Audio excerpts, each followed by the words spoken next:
Sentro sa naging pagdinig ng Committee on Poverty Alleviation ang iba't ibang amyenda sa Pantawid Pamilyang Pilipino Program o 4Ps na layong matulungan at mas masubaybayan pa ang bilang ng mga benepisyaryo nito.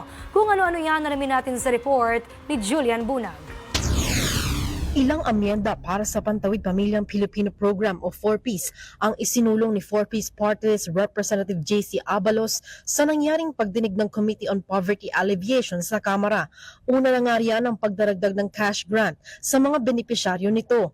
Ayon kay Representative Abalos, buhat ng naipasa ito noong 2019, malaki na ang itinaas ng mga pangunahing bilihin sa bansa. Nais din ng mambabatas na mula sa tuwing 6 na taong pagre-review ng Philippine Development Information System o PDIS na siyang database ng Department of Social Welfare and Development sa mga miyembro ng programa, magiging annually na ang pagre-revisa nito.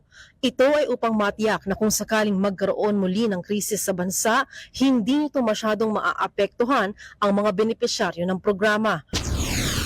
It's also in line with how Congress makes appropriations measures since annual po siya.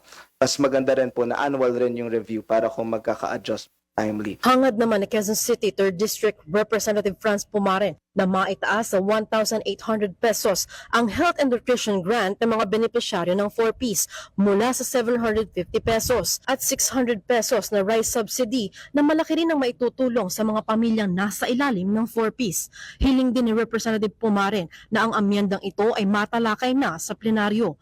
Para sa totoong balita sa Bagong Pilipinas, Julian Bunag, Congress News.